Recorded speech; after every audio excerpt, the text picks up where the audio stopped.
I'm gonna play this for you.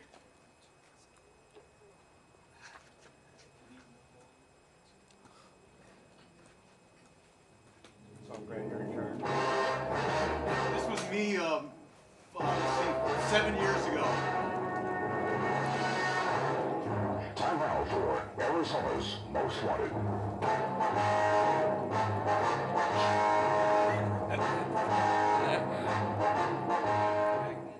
This week on the Arizona Almanac, the U.S. Marshal Service is looking for Dylan Cutry. Cutry is wanted for violating his conditions of pretrial release. His original charge is possession of a weapon by a convicted felon. Cutry should be considered armed and extremely dangerous. He has been arrested for assault, numerous narcotics offenses, and weapons violations. Cutry is known to carry concealed weapons and is an abuser of methamphetamine and heroin. Cutry is a 35-year-old white male, approximately 5 feet 8 inches tall, and weighs 170 pounds. He has numerous tattoos on his arms, chest, and back, and typically wears his hair in a crew cut or bald. Cutry is affiliated with the white supremacist movement and goes by the street name Fathead. He is known to frequent the hotels along North I-17 in Phoenix and was last seen in Sunny Slope. Cutry has a girlfriend named Bridget and drives a 1997 Nissan pickup truck. Anyone with information regarding Dylan Cutry should contact the U.S. Marshal Service at 602-382-8767. Individuals who provide information may remain anonymous. A reward is available for information leading to the arrest of Cutry. Want to see more of Arizona's Most Wanted? It's all booty. All right. We got him. All right. So that was 7 years ago. I was out running amok, like for the last time. You know how Dennis always says that you think you have one more in you, and you know I thought I had one more in me, and it wound up being that I didn't. You know, I was shot 6 times with a 12 gauge and an AK-47 doing a home invasion, and almost lost my life. You know, went to the federal holding center and fought the charges for 5 years and wound up beating them. But that's the latest part of my life. I want to start real quick with just a brief outline of my life. I was born to a mother who was a prostitute, and father was gone. You know, my first memories were, you know, of you know, abandonment and abuse and things like that. God first tried to reach me through a little neighbor kid. When I was about 7 or 8 years old, he tried to reach me, and that's, you know, even though I wasn't raised in that type of Christian background, he was still trying to reach me, you know, as far back as I can remember.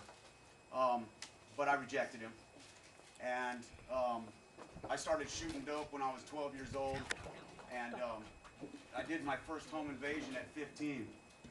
And you know, it's not something that I'm real proud of or anything, but you know, I've done a lot of bad things, a lot of real bad things. You know, I was a liar, a thief, a killer, and you know, it took a long time for me to you know, to bend my knees and unstiffen my neck and listen to what God had been you know, calling out to me to do.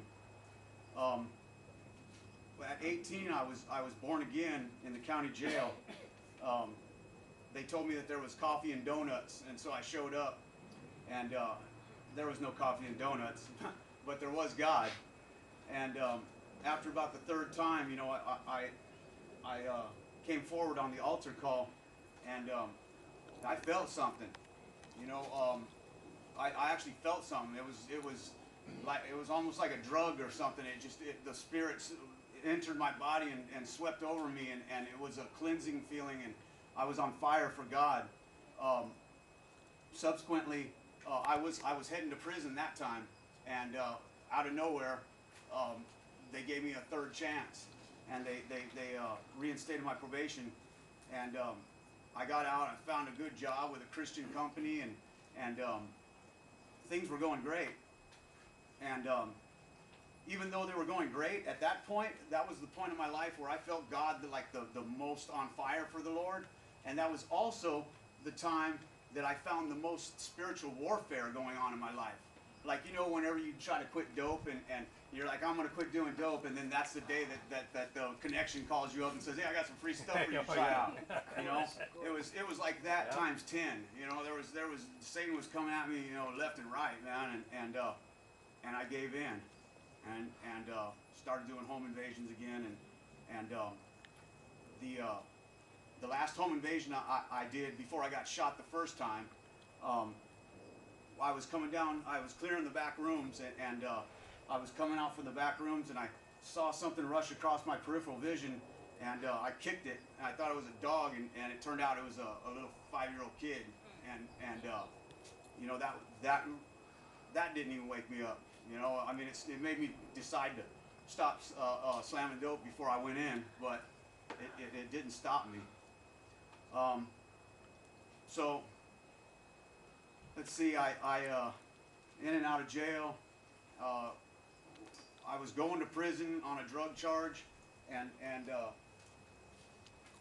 I got caught stealing some sunglasses from a 7-Eleven and got in a fight with the clerk, and long story short, the manager came out and shot me in the back. That was the first time I got shot, and I got charged with armed robbery, ag assault, drugs. You know, they just threw the book at me, and I wound up getting 13 and a half years at 22, and I got out at 33. I did 10 calendars on that one, and for the entire time that I was in prison, you know, I remember the day of my sentencing, I hit my knees, you know, the last refuge of a sinner, and I hit my knees and I was praying, you know, please God, if you get me out of this one, I swear, you know, I'll never do it again. I'll go to church, you know, I'll listen to you. I'll do it right this time. And that wasn't his, you know, his answer wasn't to let me out, man. His answer wasn't, it was quite the opposite. And on that day, I went back into that holding cell, and I cursed him. I cursed God, and I told him, I don't want anything to do with you. You know, I'm done with you. And if evil is, you know, what is my lot in life, then that's what I'll be. So for the 10 years in prison, you know, I you know, was in the involved in the gangs, and you know, I shot heroin and did just, you know, horrible things, man, extortion and beatings and just, you know, all the stuff that comes with that lifestyle. And I got out, still controlling it myself, and I did good. I got a house and a truck and a hot rod and all kinds of stuff, a good job.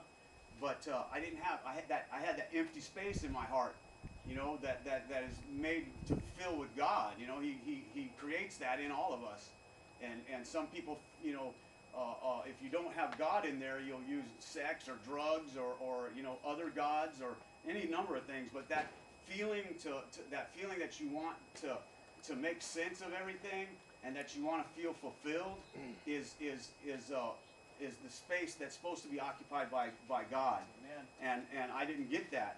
And so, you know, I used everything else, and I tried to find a woman, and I found a meth addict, and one after the other, and pretty soon I started using again, and went back to the old ways, and started doing home invasions again. And I was on my way one night to go kill someone that had ripped me off, and I walked into a Circle K, and the guy saw the gun hanging out of the back of my waistband, and I went out to my truck and did an issue of black and passed out. And when I woke up, the police were surrounding me, and they found the gun, and now I'm going back to federal for possession of a firearm. And I got out of federal after 6 months, and had lost my house, had lost my everything. Just everything was gone, and I was like, you know what? I'm going to go back. I still didn't get it.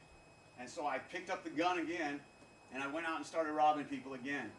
And I finally got set up. I just robbed so many people that they set me up. You know, all the dealers got together and brought some shooters from out of state, and you know, they sent a girl in to tell me that there was an easy takedown with pounds of stuff and thousands of dollars. Guy was in a wheelchair. So I dressed up like a U.S. Marshal, and I kicked through the back door, and there was 2 guys waiting for me on the other side with a 12 gauge and an AK-47. And they just opened up on me and hit me in the chest from 18 inches away. shot me through the stomach, through the arm, through the back, just, put me in a coma for 45 days. And I woke up from the coma, and I was chained to the bed with like two old retired U.S. Marshals on either side of me. And not only that was on side of me, but this Bible's like 8 years old. It's the first Bible that I ever really had, and I've read it 4 times. And this was next to me on the bedstand.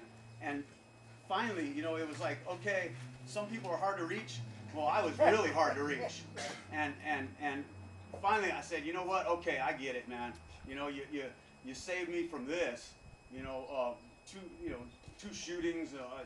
All these things. I should be dead. I get it now. So I changed my whole attitude and my whole outlook on life. And instead of praying to God for please get me out of this, because now I'm looking at 78 years. I'm done. The feds are going to lay me down. And instead of praying for release from prison, I prayed for the first time that I fulfilled the purpose that God had intended for me in the first place. And that my prayers would be every night that, no matter what happens, whether I get out or wind up doing the rest of my life in prison, that I never stray from you, from your guiding hand and from your influence, and that, that one day you reveal your purpose to me, whether it be in a prison cell or whatever. Just, I pray for that fervently. And 5 years later, they wound up dropping all the charges and giving me time served. And I wound up here in San Diego. Amen. And I was out on the street, sitting at the bus stop, and I met one of the people here that I don't know what his capacity was, but I met one of the guys that work here, and he told me, hey, have you thought of Jesus? And I was like, I think about him all the time. And as a matter of fact, I'm looking for a church. And that was 2 days from now. It'll be 4 years that I've been free. And thank you.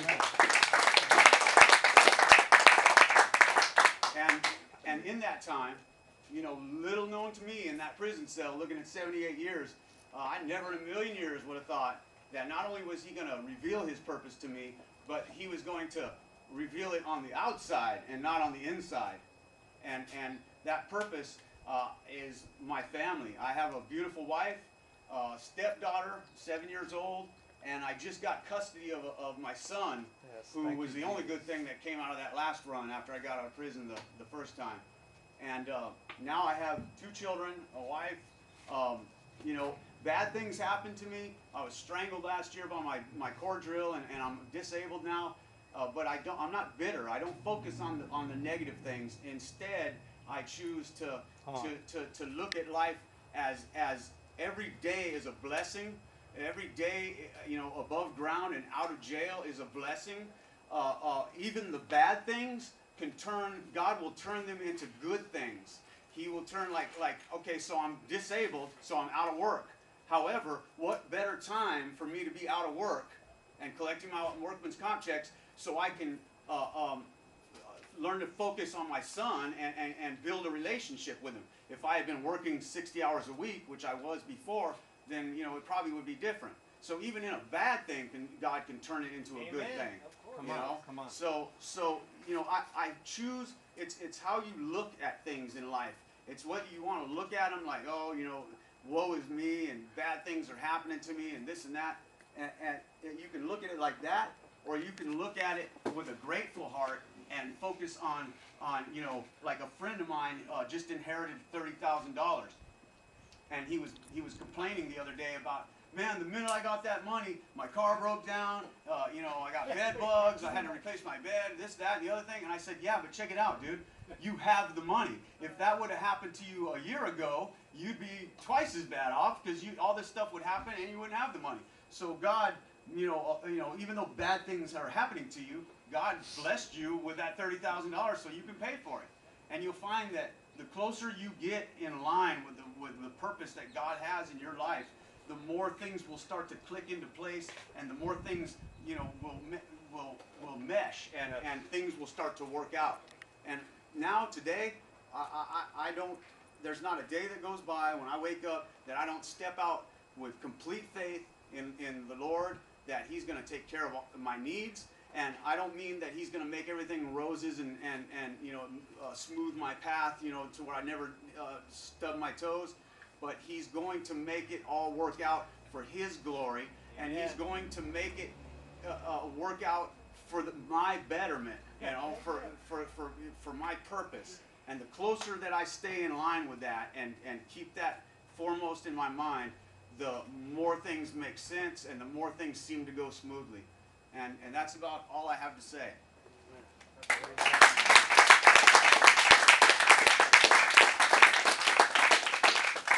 And that's always good to hear a success story and a continuing success story, because it is possible. And every one of us that are here today that have given their life to Christ are miracles. Amen. Turn with me to the book of Romans. As you know, we're in the book of Romans, chapter 1.